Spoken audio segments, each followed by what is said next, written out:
হরে কৃষ্ণ। তো সকলকে আবারও কৃষ্ণ প্রীতির শুভেচ্ছা জানিয়ে আজকের দিনে আমরা শ্রীমদ্ ভাগবত গীতার ক্লাস শুরু করছি। প্রথমে শুভেচ্ছা। প্রথমে আমরা কথা না বাড়িয়ে মঙ্গলাচরণ করি। ওম অজ্ঞানাতিমিরন্ধস্ব জ্ঞানাঞ্জনা শলাকয়া চক্ষুরুন্মিলিतं येन তস্मै শ্রীগুরবে নমঃ। শ্রীচৈতন্যমনোভীষ্টং স্থাপিतं येन ভূতলে স্বয়ং রূপ কদা মায়ং দদাতি সপদান্তিকम्। বন্দেহং শ্রীগুরুং শ্রীযুতপদকমলং শ্রীগুরাन् বৈষ্ণবাংশ্চ শ্রীরূপं সগ্রজাतं সহগণরঘুনাথান্বিतं तं সজীवं সাবদ্বৈतं সাবধূतं পরিজনসহিतं কৃষ্ণচৈতন্যদেবं শ্রীরাধাকৃষ্ণপাদं সহগণ ললিতা শ্রীবিশাখান্বিতাংশ্চ নমোऽয়ং বিষ্ণুপাদায় কৃষ্ণপ্রেষ্ঠায় ভূতলে শ্রীমতে ভক্তিবেদান্ত স্বামিনিতি নামিনে। নমস্তে সরস্বতী দেবে গৌরবাণী প্রচারিণে নির্বিশেষ শূন্যবাদী পাশ্চাত্য দেশতারিণে। বাঞ্ছাকল্পতরুর্ভশ্চ কৃপা সিন্ধুভ্যেব চ পতিতানাং পাবনেভ্যো বৈষ্ণবেভ্যো নমো নমঃ। হে কৃষ্ণ করুণা সিন্ধু দীনবন্ধু জগৎপতে গোপেশ গোপিকাকান্ত রাধাকান্ত নমস্তুতে। তপ্ত কাঞ্চন গৌরাঙ্গী রাধে বৃন্দাবনেশ্বরী वृषभानुसुते देवी प्रणामामि हरिप्रिये।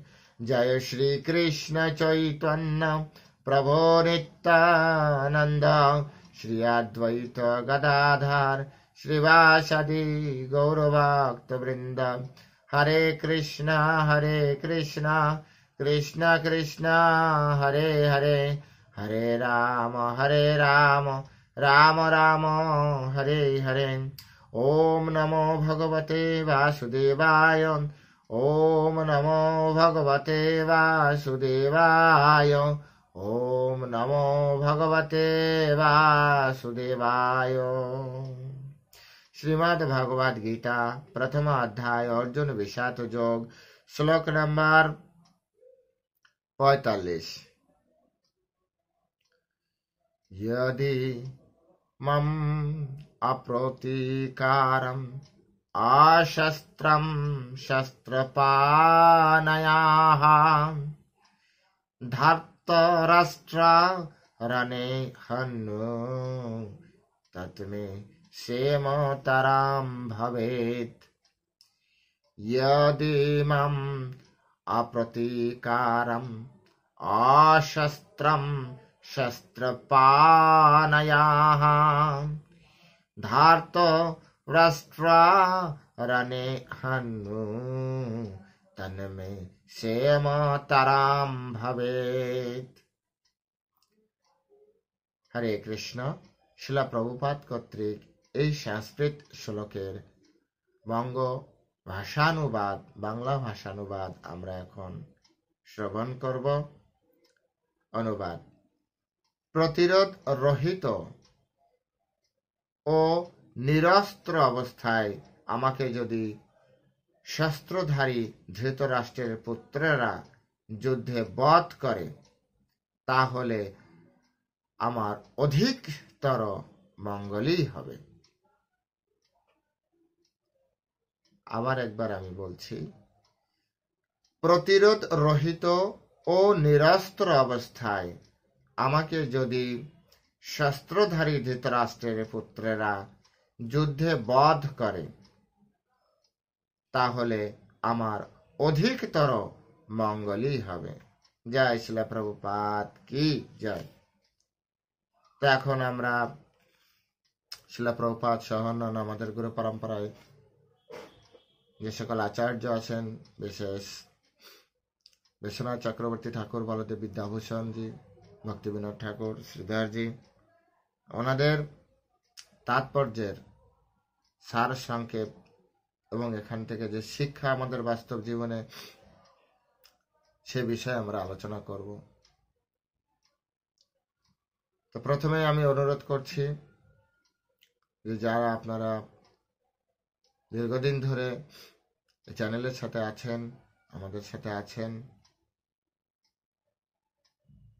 তা আপনি যেমন শুনছেন, আপনার উচিত আপনার আত্মীয় স্বজন বন্ধু বান্ধবের মধ্যে এই কথাগুলি পৌঁছে দেওয়া।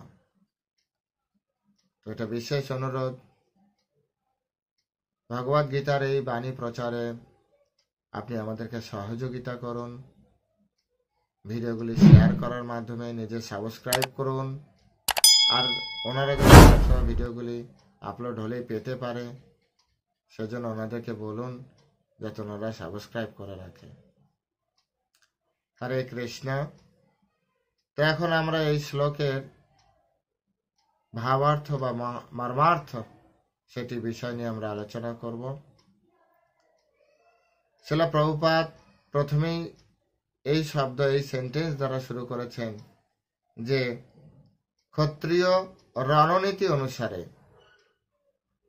ক্ষত্রিয়দেরও যুদ্ধে একটা নীতি ছিল, রণনীতি। প্রত্যেকটা ক্ষত্রিয়কে পড়াশোনা করতে হতো, রণনীতি। এখন যেমন বিদেশিদের সাথে থেকে আমরা একটা বিষয় শিখেছি, there is no rules in love and war. ভালোবাসা এবং যুদ্ধে কোনো নিয়ম নেই। এটা হচ্ছে ম্লেচ্ছদের শিক্ষা। আমরা বৈদিক শিক্ষায় শিক্ষিত। আমাদের শিক্ষা ব্যবস্থা এতটা উন্নত, যুদ্ধের সময়ও একটা নিয়ম পালন করা হতো। সেই নিয়ম কি? নিরস্ত্র অবস্থায় কাউকে আঘাত করা যাবে না, সন্ধ্যার পরে যুদ্ধ হবে না, সমান যোদ্ধার সাথে ছাড়া যুদ্ধ হবে না। অর্থাৎ তীর, যিনি তীরে যুদ্ধ করবেন, তীরন্দাজের সাথে যুদ্ধ করবেন, গদা গদার সাথে যুদ্ধ করবে, পায়দাল পায়দালের সাথে যুদ্ধ করবে, হাতি হাতির সাথে যুদ্ধ করবে, হাতি ঘোড়া যুদ্ধ হবে না, রথী রথীর সাথে যুদ্ধ করবে, মহারথী মহারথীর সাথে যুদ্ধ করবে। এগুলো এক একটা বিশেষ নীতি, রণনীতি। কত উন্নত ভারতবর্ষের জ্ঞান, কত উন্নত ভারতবর্ষের মানুষ। অর্জুন মহান ভগবত ভক্ত, মহান ভগবত ভক্ত। তার হৃদয় এত কোমল, এত কোমল যে তিনি এই যুদ্ধক্ষেত্রে দাঁড়িয়ে কত কি ভাবছেন। তিনি বলছেন, যদি আমি প্রতিরোধ রহিত নিরস্ত্র অবস্থায় যদি এরা আমাকে হত্যা করে, তথাপি আমি এই যুদ্ধ করব না।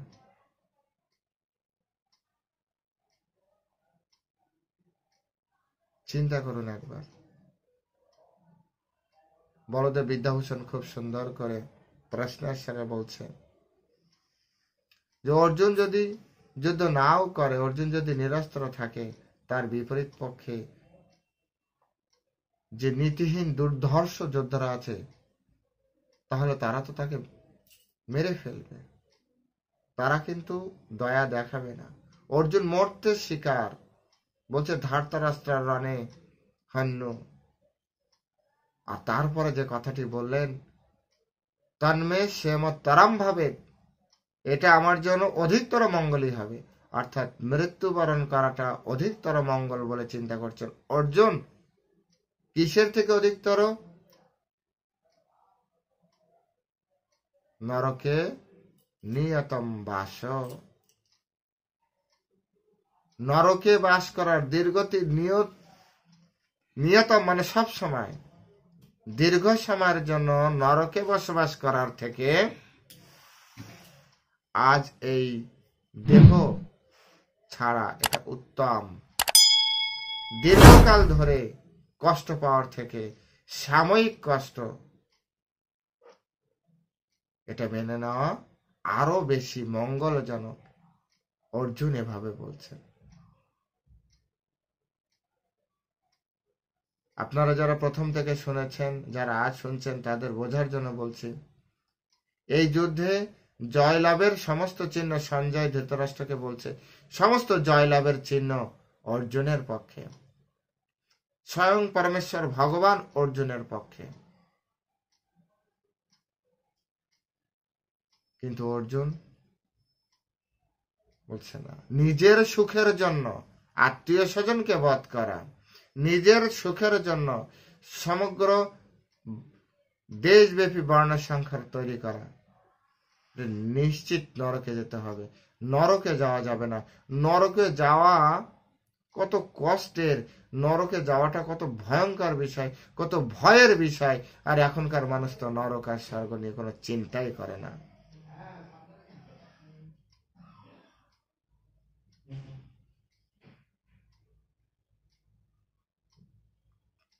এর থেকে আমাদের শিখতে হবে। এটা হচ্ছে ভারতের জ্ঞান। কেন আগে মহান রাজারা ভালো ছিল, কেন পূর্বজরা অত্যন্ত উন্নত ছিল? এই শিক্ষার কারণে। তারা নিজের জীবন দিয়ে দিতে পারে, কিন্তু অপরের কখনো মহামঙ্গল চায় না, অপরের ক্ষতি চায় না তারা। এই শিক্ষায় আমরা বড় হয়েছে, আমাদের পূর্বজরা বড় হয়েছে। আর সেজন্যই ভারতবর্ষে মুঘল, সুলতান, ব্রিটিশ এরা এসে শাসন করার সুযোগ পেয়েছে। তারা ভালো কথা বলেছে, আমরা বিশ্বাস করেছি। তারা অত্যাচার করেছে, আমরা কর্মফল বলে মেনে নিয়েছি।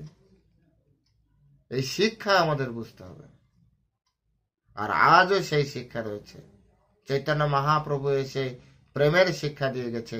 প্রেমের মাধ্যমে সমগ্র বিশ্বকে আমরা জয় করতে পারি। প্রেমের মাধ্যমে সবাইকে আমরা প্রেম শিখে আমরা সবাই একসাথে ভালোভাবে থাকতে পারি। অর্জুন এখন প্রেম শেখাচ্ছেন আমাদেরকে। অধিকতর মঙ্গল হবে যদি আমরা অনেক বড় পাপ না করি। পাপ করাটা উচিত নয়, মনুষ্য জীবনে পাপ করা উচিত নয়। মনুষ্য জীবন অত্যন্ত দুর্লভ, অত্যন্ত 84 লক্ষ জীবনের ভিতরে এই মনুষ্য জীবন সব থেকে উন্নত জীবন। সেই উন্নত জীবনে আমরা যদি এইভাবে নষ্ট করে দিই, এই উন্নত জীবন প্রাপ্তির পরে যদি আমাদেরকে নরকে যেতে হয়, এর থেকে বড় দুঃখ আর আমাদের কাছে কোনো কিছুই থাকবে না। তাই প্রত্যেকের জায়গা থেকে আজ থেকে যারা এই ভগবদ গীতার এই শ্লোক আপনারা শুনেছেন, আজ থেকে আপনি প্রতিদিন একটা করে প্রতিদিন হিসাব করবেন যে আজ আমি এই পাপটি করব না।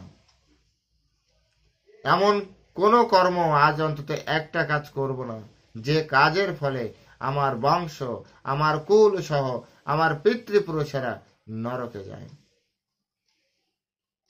এমন কোন সঙ্গ, এমন কোন ব্যক্তির সাথে আমি সঙ্গ করব না যে ব্যক্তি কুলক্ষয়ের সাথে যুক্ত আছে, যে ব্যক্তি বর্ণ সংকর উৎপাদনের ক্ষেত্রে যুক্ত আছে,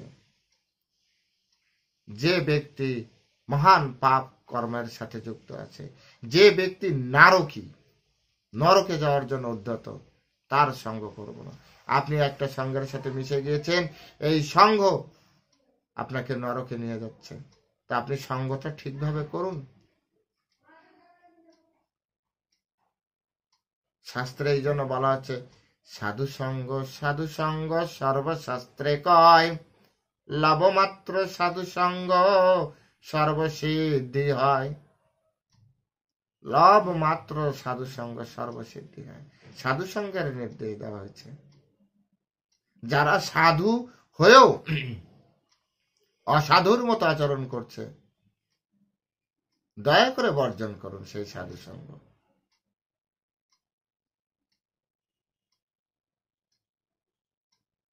কোনোভাবেই, কোনো পরিস্থিতিতে, কোনো মূল্যে, কোনো কিছুর বিনিময়ে নিজে নরকে যাওয়া যাবে না। পিতৃপুরুষদের এবং আমার বংশকে নরকে নিয়ে যাওয়া যাবে না। এটাই হচ্ছে এখান থেকে বলা হচ্ছে।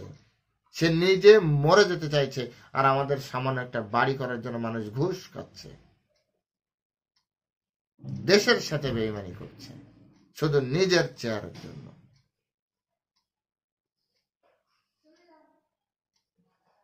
নিজের পজিশন ধরে রাখার জন্য ধর্মের নামে অধর্ম করছে, ধর্মীয় পোশাকে অধর্ম করছে। এগুলি কোনোভাবেই ঠিক নয়। এগুলি আপনাকে নরকে নিয়ে যাবে। কখনোই এমন বলা হয় না ধার্মিকেরা নরকে যাবে না, অধার্মিকেরাই নরকে যাবে। অ্যাকচুয়ালি ধার্মিক নরকে যাবে না এই অর্থে বোঝায়, কারণ ধার্মিকরা কখনো অধর্ম করে না, কিন্তু যারা ধর্মের বেশ ধারণ করে অধর্ম করছে, যেভাবে রাবণ করেছিল, ধার্মিকের বেশ ধরে অধর্ম করেছিল, তাকে তো মরতেই হবে, নরকেও যেতে হবে।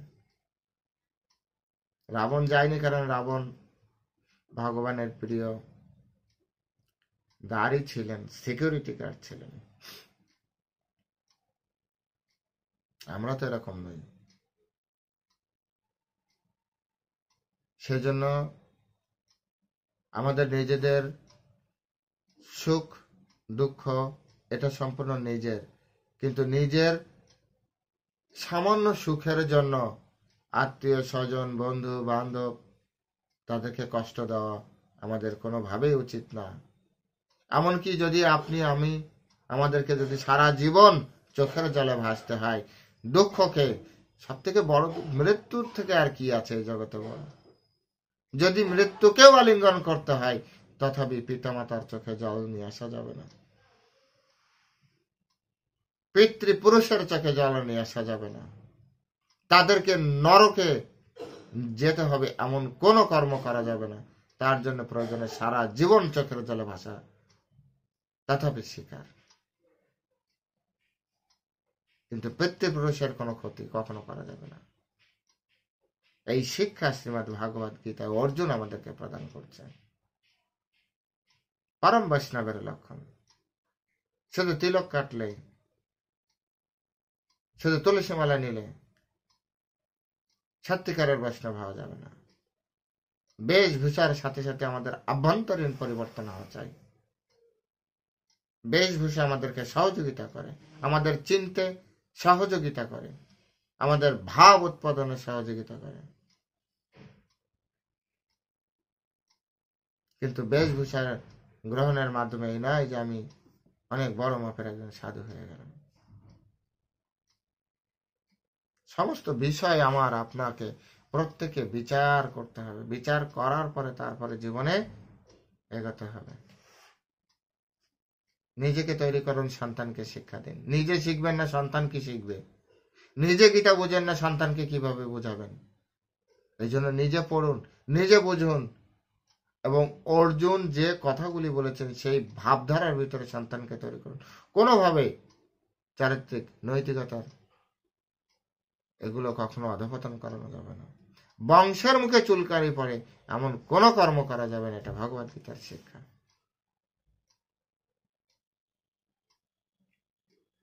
বংশকে রক্ষা করুন, নরকে যাওয়ার হাত থেকে বাঁচুন। নিজে সারা জীবন কষ্ট করুন, সারা জীবন, কিন্তু পিতামাতার, আত্মীয় স্বজন, ভাই বোন, তাদের মুখে হাসি ফোটানোর চেষ্টা। এটাই হচ্ছে ভগবত গীতার অর্জুনের এই শ্লোকের শিক্ষা। এমনকি বলছে এর ফলে যদি আমার মৃত্যু হয়, বলছে যদি মাম অপ্রতিকারম অশস্ত্রম শস্ত্র পানা, যদি প্রতিরোধ রহিত আমি, এমনকি অশস্ত্রম, আমার কাছে কোনো অস্ত্র নেই, যদি না থাকা অবস্থায়, শস্ত্র পানায়, এই শস্ত্রধারীরা, ধাতরাষ্ট্রের পুত্র আর কি, হন্যু, আমাকে হত্যা করে। হত্যা মানে কি? প্রাণ চলে যাবে। যদি প্রাণ যায়ও, দেখুন কত বড় বিষয়, মানে আমরা দুঃখ পাইও, তথাপি আমরা কাকে হত্যা করব না, কাকে কষ্ট দেব না? আমাদের কোনো রিলেটিভসদেরকে আমরা কষ্ট দিতে চাই না।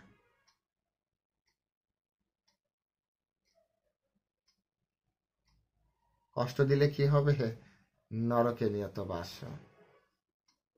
নরকে যেতে হবে। এই জগতে বেশিরভাগ মানুষ যারা অপরাধ করছে, আপনি বেশিরভাগ মানুষের ওই তাদের কাছে শুনে দেখবেন যারা আপনার পরিচিত, এরা স্বর্গ নরক মানে না, জন্মান্তরবাদ মানে না। আমাদের যে বারবার জন্ম হয় ভগবদ গীতা, সেই জিনিসটা তারা মানে না। যেহেতু মানে না, যেহেতু তাদের কাছে স্বর্গ নরক নেই, যেহেতু তাদের পরবর্তী বিচারের কোনো কনসেপ্ট বা কোনো বিষয় তাদের জানা নেই, তাই তারা এখন কি করছে, যা ইচ্ছা হয় করো, জীবন তো পেয়েছে, একদিন একদিন শেষ হবে, যতটুকু পারো এনজয় করো। কিন্তু যারা মানে, যারা বোঝে, তারা এটাকে সবসময় ভীত থাকে যে আমাকে নরকে না যেতে হয়। কে চায় যে এই জগতে জেলে যাবে? সামান্য একটু সুখের জন্য কেউ জেলে যেতে চায়, অপরাধ করতে চায়?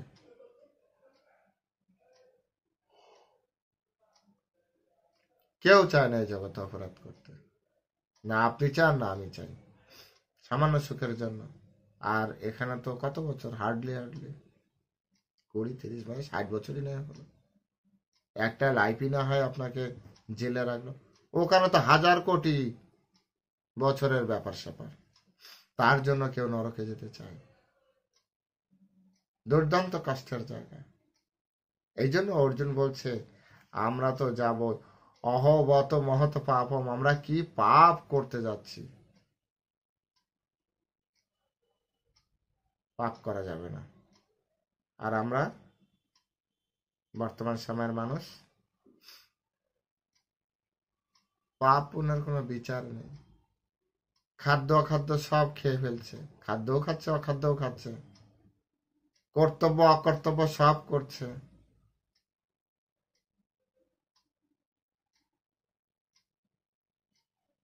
কোনো পরিস্থিতিতে আপনার ফ্যামিলিকে, আপনার আত্মীয় স্বজনকে কষ্ট দেওয়া যাবে না। এমনকি যদি আপনার পরিবারও আপনাকে কষ্ট দেয়, এমনকি যদি আপনার খুব কাছের আত্মীয় স্বজন আপনাকে কষ্ট দেয়, বলছে ধাত্তা রাষ্ট্রা রানে হন্যু, ধৃতরাষ্ট্রের পুত্ররা যুদ্ধে যদি আমাকে বধ করে, বধ করে মানে কি, কষ্ট দেয়, তাই তো। তার ধাতরাষ্ট্র কারা? এই দুর্যোধনাদি। তারা কারা? আপন জ্যাঠার ভাই, জ্যাঠার ছেলে, মানে জ্যাঠাতো ভাই। বলছে তারা যদি আমাকে হত্যাও করে, তথাপি আমি অস্ত্র ধারণ করব না। কি শিখলেন এখান থেকে? আপনার আত্মীয় স্বজন পিতা মাতা যদি আপনাকে কষ্টও দেয়, তথাপি তাদের মুখে যাতে, তাদের মনে যাতে কষ্ট না লাগে, তখনও আপনার আচরণ সেই রকম হবে। তার জন্য যদি এই বর্তমান জীবনে আপনাকে সারা জীবন কষ্ট পেতে হয়, তথাপি ভালো। বলছে সেম তরম ভবে, তন্মে সেম তরম ভবে। আমার তো মনে হয় এটাই অধিকতর মঙ্গলজনক। আমার দুঃখ ওদের সুখের জন্য, আমার দুঃখ এটা অধিকতর মঙ্গলজনক। আজ থেকে যারা এই শ্লোক শুনলেন, যারা এই ক্লাস শুনলেন, ভগবত কথা শুনলেন, ভগবদ গীতা অর্জুন বলছেন আত্মীয় স্বজন বন্ধু বান্ধব কারো মনে কখনো কষ্ট পৌঁছান না।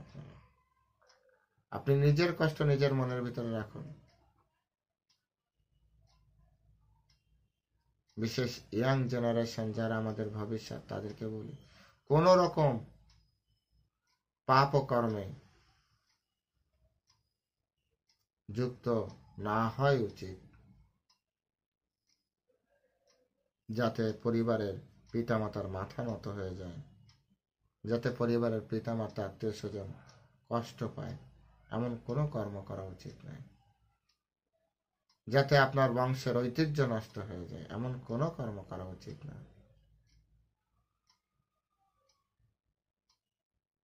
আপনার জন্য আপনার পিতামাতা অপমানিত না হয় এমন কোনো কর্ম, আর যদি করেন নরকে নিয়ত বাস।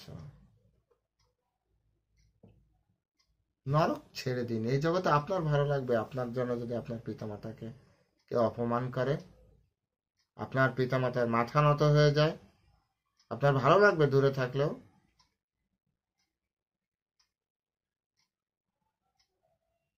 এভাবে বুঝে জীবনযাপন করতে হবে। এখান থেকে এটাই শিক্ষা যে আমরা কষ্ট স্বীকার করলেও আমাদের কারণে আমাদের বংশের কারো কষ্ট না হয়। দেখবেন এরকম চিন্তা করলে আমরা সবাই ভালো হয়ে যাবো, আর সবাই ভালো হয়ে গেলে পৃথিবী ভালো হয়ে যাবে। শিলা প্রভুপাদকে আমেরিকায় একজন ভক্ত প্রশ্ন করেছিল, শিলা প্রভুপাদ আপনি যেভাবে প্রচার করছেন সকলে পৃথিবীর সকলে ভালো হয়ে যাবে, ভক্ত হয়ে যাবে, তখন এই পৃথিবীর কি হবে? তখন পৃথিবী বলে, শিলা প্রভুপাদ বলেছে পৃথিবী তখন বৈকুণ্ঠে পরিণত হবে। ভগবদ গীতা পড়লে সকলেই সত্যি বৈকুণ্ঠে পরিণত হবে। আপনার ছেলেকে শোনান এই কথাগুলি, গীতার শ্লোক দেখিয়ে শোনান যে গীতার ভিতরে আছে। নিজে কষ্ট, অর্জুন বলছে আমি যদি মরেও যাই তথাপি আমার আত্মীয় স্বজনকে কষ্ট দিয়ে আমি নিজে নরকেও যেতে পারবো না। কারণ এক, ওদের মারলে ওরা কষ্ট পেলে, দুই, আমি নরকে যাব আর আমার পূর্বজরাও নরকে যাবে, আমার বাবা যাবে, ঠাকুরদা যাবে, কাকা যাবে, জ্যাঠা যাবে, সব যাবে। পতন্তি পিতর হিয়সম, পিতর মানে পুরো বংশ পরম্পরা।